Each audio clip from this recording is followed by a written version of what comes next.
ଆକାଶବାଣୀ।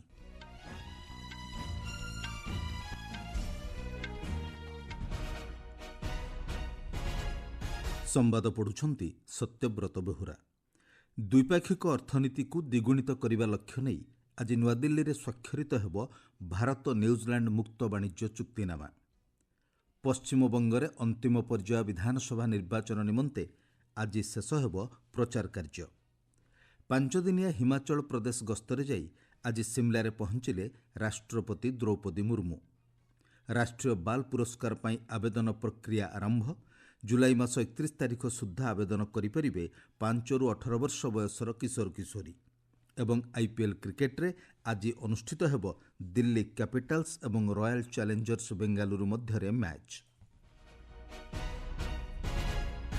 ଭାରତ ଏବଂ ନ୍ୟୁଜିଲାଣ୍ଡ ମଧ୍ୟରେ ଆର୍ଥିକ ସମ୍ପର୍କ ସୁଦୃଢ଼ କରିବା ସମେତ ଆସନ୍ତା 5 ବର୍ଷରେ ଦ୍ୱିପାକ୍ଷିକ ବାଣିଜ୍ୟ 2 ଗୁଣ ବୃଦ୍ଧି କରିବା ଲକ୍ଷ୍ୟରେ ଆଜି ଅପରାହ୍ନରେ ନୂଆଦିଲ୍ଲୀରେ ମୁକ୍ତ ବାଣିଜ୍ୟ ଚୁକ୍ତିନାମା ସ୍ୱାକ୍ଷରିତ ହେବ। କେନ୍ଦ୍ର ବାଣିଜ୍ୟ ଓ ଶିଳ୍ପ ମନ୍ତ୍ରୀ ପୀୟୂଷ ଗୋଏଲ ଏବଂ ନ୍ୟୁଜିଲାଣ୍ଡର ବାଣିଜ୍ୟ ଓ ନିବେଶ ମନ୍ତ୍ରୀ ଟଡ୍ ମ୍ୟାକକ୍ଲେଙ୍କ ଉପସ୍ଥିତିରେ ବୁଝାମଣାପତ୍ର ସ୍ୱାକ୍ଷର କରାଯିବ। ଗତବର୍ଷ ଡିସେମ୍ବରରେ ଉଭୟ ଦେଶ ମଧ୍ୟରେ ମୁକ୍ତ ବାଣିଜ୍ୟ ଚୁକ୍ତିନାମା ପ୍ରସ୍ତାବ ଚୂଡ଼ାନ୍ତ ହୋଇଥିଲା। ଭାରତ ନ୍ୟୁଜିଲାଣ୍ଡ ବ୍ୟବସାୟିକ ଫୋରମକୁ ଏହି ଅବସରରେ ଉଦ୍ବୋଧନ ଦେଇ କେନ୍ଦ୍ର ବାଣିଜ୍ୟ ଓ ଶିଳ୍ପ ମନ୍ତ୍ରୀ ପୀୟୂଷ ଗୋଏଲ କହିଛନ୍ତି, ଆଗାମୀ ଦିନରେ ଦୁଇ ଦେଶ ମଧ୍ୟରେ ଦ୍ୱିପାକ୍ଷିକ ଅର୍ଥନୀତିକୁ 2 ଗୁଣ କରିବା ନେଇ ଲକ୍ଷ୍ୟ ସ୍ଥିର ହୋଇସାରିଛି। ସେ କହିଛନ୍ତି, ଏହି ଚୁକ୍ତିନାମା ଚମଡ଼ା, ବୟନଶିଳ୍ପ, ବାଣିଜ୍ୟ, ଗବେଷଣା ଓ ବିକାଶ, ଶିକ୍ଷା, ନବସୃଜନ ସମେତ ଅନ୍ୟାନ୍ୟ ସମସ୍ତ କ୍ଷେତ୍ରରେ ବ୍ୟାପକ ସୁଯୋଗ ସୃଷ୍ଟି କରିବ। ବିଶ୍ୱ ଭୂ ରାଜନୀତିରେ ଭାରତ ନ୍ୟୁଜିଲାଣ୍ଡ ମୁକ୍ତ ବାଣିଜ୍ୟ ଚୁକ୍ତି ଭାରତର ବୃଦ୍ଧି ପାଉଥିବା ରଣନୈତିକ ଗୁରୁତ୍ୱକୁ ଚିହ୍ନିତ କରୁଛି ବୋଲି ସେ କହିଛନ୍ତି। ଆଗାମୀ ଦିନରେ ଏହି ଚୁକ୍ତିନାମା ଆଧୁନିକ କୃଷି ଉତ୍ପାଦନକୁ ଗତିଶୀଳ କରିବା ସହ ଭାରତୀୟ ବ୍ୟବସାୟିକ ଦୃଶ୍ୟପଟରେ ବଡ଼ ପରିବର୍ତ୍ତନ କରିବ ବୋଲି ସେ କହିଛନ୍ତି। ପଶ୍ଚିମବଙ୍ଗରେ ଦ୍ୱିତୀୟ ତଥା ଅନ୍ତିମ ପର୍ଯ୍ୟାୟ ବିଧାନସଭା ନିର୍ବାଚନ ନିମନ୍ତେ ଆଜି ସନ୍ଧ୍ୟାରେ ପ୍ରଚାର କାର୍ଯ୍ୟ ଶେଷ ହେବ।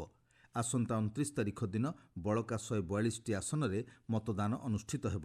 ପ୍ରଥମ ପର୍ଯ୍ୟାୟରେ ରେକର୍ଡ ସଂଖ୍ୟକ 93.19% ମତଦାନ ହୋଇଥିଲା। ଆଜି ପ୍ରମୁଖ ରାଜନୈତିକ ଦଳଗୁଡ଼ିକ ପକ୍ଷରୁ ଦଳୀୟ ପ୍ରାର୍ଥୀଙ୍କ ସପକ୍ଷରେ ଭୋଟରମାନଙ୍କୁ ଆକର୍ଷିତ କରିବା ଲାଗି ର୍ୟାଲି, ରୋଡ୍ ଶୋ ଏବଂ ସାଧାରଣ ସଭାମାନ ଆୟୋଜନ କରାଯାଇଛି।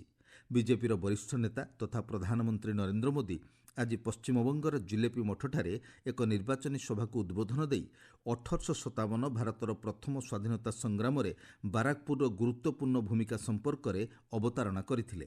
ସେ କହିଥିଲେ, ଭାରତର ସ୍ୱାଧୀନତା ସଂଗ୍ରାମକୁ ସୁଦୃଢ଼ କରିବା ପାଇଁ ପରିବର୍ତ୍ତନର ଆବଶ୍ୟକତା ନେଇ ସେ ସମୟରେ ଯେଉଁ ଡାକରା ଦିଆଯାଇଥିଲା, ଆଜି ସେଭଳି ପରିବର୍ତ୍ତନର ଆବଶ୍ୟକତା ରହିଛି ବୋଲି ସେ କହିଛନ୍ତି। ଏହି ଅବସରରେ ଶ୍ରୀ ମୋଦି ଉତ୍ତର ପୂର୍ବାଞ୍ଚଳରେ ଘଟିଥିବା ବିକାଶର ଯାତ୍ରାକୁ ସାରା ଦେଶ ଅବଲୋକନ କରୁଥିବା କହିଛନ୍ତି। करीब 2 किलोमीटर का रास्ता, दोनों तरफ ऐसा लोगों का हुजूम था।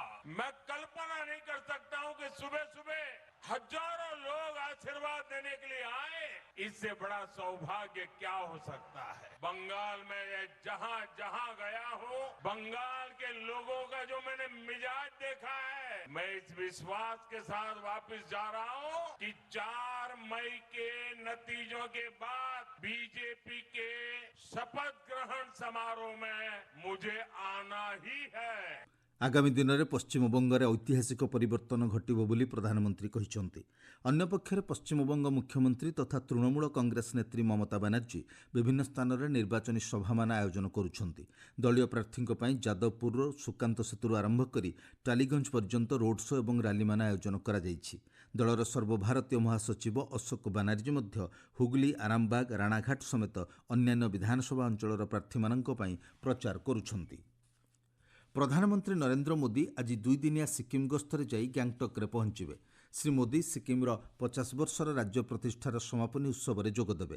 ମୋଦିଙ୍କ ଗସ୍ତ ସମୟରେ 4,000 କୋଟି ଟଙ୍କାର ବିଭିନ୍ନ ପ୍ରକଳ୍ପର ଉଦ୍ଘାଟନ ଏବଂ ଶିଳାନ୍ୟାସ କରାଯିବ।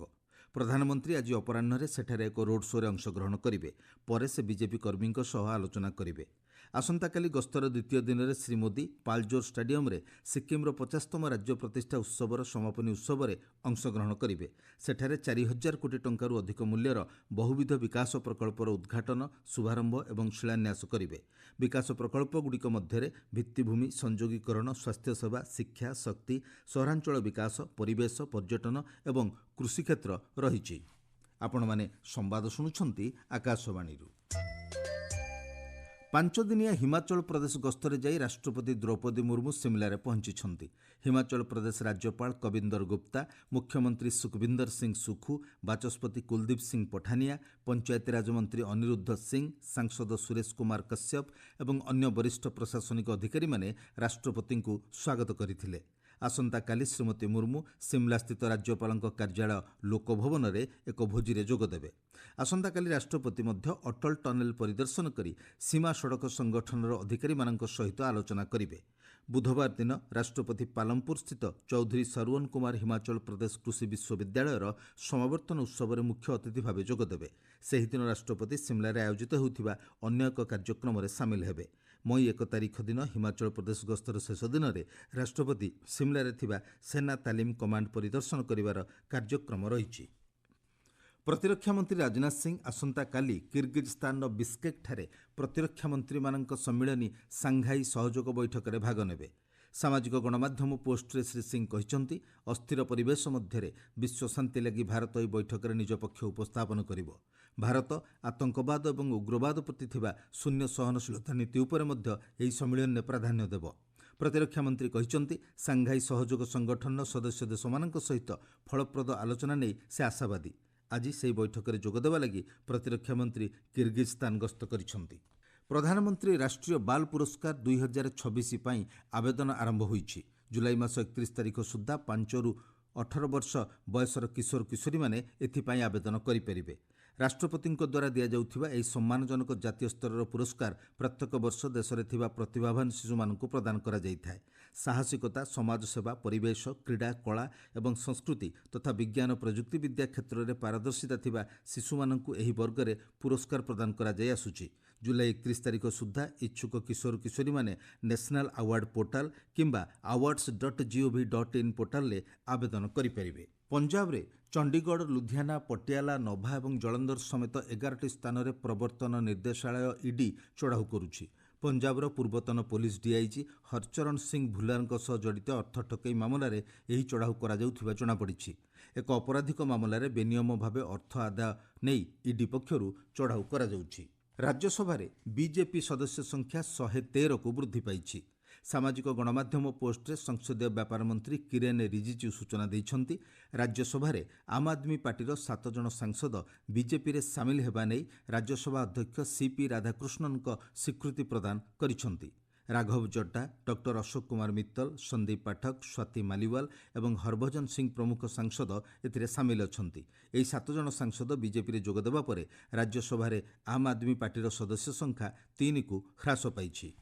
ବାଂଲାଦେଶରେ କାଳବୈଶାଖୀ ସମୟରେ ବଜ୍ରପାତରେ 14 ଜଣଙ୍କର ମୃତ୍ୟୁ ହୋଇଥିବା ବେଳେ ଅନେକ ଆହତ ହୋଇଛନ୍ତି। 7ଟି ଜିଲ୍ଲାରେ ବଜ୍ରପାତ ଯୋଗୁଁ ଏଭଳି ଦୁର୍ଘଟଣା ଘଟିଛି। ପ୍ରାୟ ଏକ ସପ୍ତାହ ଧରି ସେଠାକାର ବିଭିନ୍ନ ଅଞ୍ଚଳରେ ଗ୍ରୀଷ୍ମ ପ୍ରବାହ ଅନୁଭୂତ ହେଉଥିବା ବେଳେ ବଜ୍ରପାତରେ ଗାଇବନ୍ଧା ଅଞ୍ଚଳରେ ସର୍ବାଧିକ 5 ଜଣଙ୍କର ମୃତ୍ୟୁ ଘଟିଛି।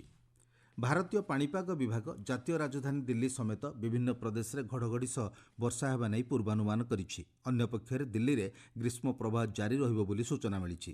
ଆଜିର ଦିନ ତାପମାତ୍ରା ଦିଲ୍ଲୀରେ 44 ଡିଗ୍ରୀ ଅତିକ୍ରମ କରିବା ନେଇ ପୂର୍ବାନୁମାନ କରାଯାଇଛି। ସେହିପରି ହରିୟାଣା, ଚଣ୍ଡିଗଡ଼, ମଧ୍ୟପ୍ରଦେଶ, ପଞ୍ଜାବ, ରାଜସ୍ଥାନ, ଉତ୍ତରପ୍ରଦେଶ, ବିହାର, ଚଣ୍ଡିଗଡ଼, ଗୁଜରାଟ ଏବଂ ବିଦର୍ଭ ଅଞ୍ଚଳରେ ଗ୍ରୀଷ୍ମ ପ୍ରବାହ ଜାରି ରହିବ ବୋଲି ଜଣାପଡ଼ିଛି। ପରମାଣୁ ଅସ୍ତ୍ର ନିରୋଧ ଚୁକ୍ତିର ସାମିଲ ପକ୍ଷମାନଙ୍କର ସମୀକ୍ଷା ସମ୍ମିଳନୀ ଆଜି ନ୍ୟୁୟର୍କରେ ଆରମ୍ଭ ହେବ। ଜାତିସଂଘ ଦ୍ୱାରା ଆୟୋଜିତ ହେବାକୁ ଥିବା ସମ୍ମିଳନୀରେ ରାଷ୍ଟ୍ରପକ୍ଷଗୁଡ଼ିକ ପରମାଣୁ ନିରସ୍ତ୍ରୀକରଣ, ପ୍ରସାର ନ କରିବା ଏବଂ ଏହାର ଶାନ୍ତିପୂର୍ଣ୍ଣ ବ୍ୟବହାର ଉପରେ ଆଲୋଚନା କରିବେ। ଆଇପିଏଲ୍ କ୍ରିକେଟରେ ଆଜି ସନ୍ଧ୍ୟା 7:30ରେ ଦିଲ୍ଲୀର ଅରୁଣ ଜେଟଲୀ ଷ୍ଟାଡିୟମରେ ଦିଲ୍ଲୀ କ୍ୟାପିଟାଲ୍ସ ଏବଂ ରୟାଲ ଚ୍ୟାଲେଞ୍ଜର୍ସ ବେଙ୍ଗାଲୁରୁ ମଧ୍ୟରେ ମ୍ୟାଚ୍ ଅନୁଷ୍ଠିତ ହେବ। ଗତକାଲି ଅନୁଷ୍ଠିତ 2ଟି ମ୍ୟାଚ୍ରେ ଗୁଜରାଟ ଟାଇଟନ୍ସ ଏବଂ କୋଲକାତା ନାଇଟ୍ ରାଇଡର୍ସ ବିଜୟୀ ହୋଇଥିଲେ। ମୁଖ୍ୟ ସମ୍ବାଦ ପୁଣିଥରେ। ଦ୍ୱିପାକ୍ଷିକ ଅର୍ଥନୀତିକୁ ଦ୍ୱିଗୁଣ କରିବା ଲକ୍ଷ୍ୟ ନେଇ ଆଜି ନୂଆଦିଲ୍ଲୀରେ ସ୍ୱାକ୍ଷରିତ ହେବ ଭାରତ ନ୍ୟୁଜିଲାଣ୍ଡ ମୁକ୍ତ ବାଣିଜ୍ୟ ଚୁକ୍ତିନାମା। ପଶ୍ଚିମବଙ୍ଗରେ ଅନ୍ତିମ ପର୍ଯ୍ୟାୟ ବିଧାନସଭା ନିର୍ବାଚନ ନିମନ୍ତେ ଆଜି ଶେଷ ହେଉଛି ପ୍ରଚାର କାର୍ଯ୍ୟ। ପାଞ୍ଚଦିନିଆ ହିମାଚଳ ପ୍ରଦେଶ ଗସ୍ତରେ ଯାଇ ଆଜି ସିମ୍ଲାରେ ପହଞ୍ଚିଲେ ରାଷ୍ଟ୍ରପତି ଦ୍ରୌପଦୀ ମୁର୍ମୁ। ରାଷ୍ଟ୍ରୀୟ ବାଲ୍ ପୁରସ୍କାର ପାଇଁ ଆବେଦନ ପ୍ରକ୍ରିୟା ଆରମ୍ଭ ଏବଂ ଆଇପିଏଲ୍ କ୍ରିକେଟରେ ଆଜି ଅନୁଷ୍ଠିତ ହେବ ଦିଲ୍ଲୀ କ୍ୟାପିଟାଲ୍ସ ଏବଂ ରୟାଲ ଚ୍ୟାଲେଞ୍ଜର୍ସ ବେଙ୍ଗାଲୁରୁ ମଧ୍ୟରେ ମ୍ୟାଚ୍। ସମ୍ବାଦ ଶେଷ ହେଲା।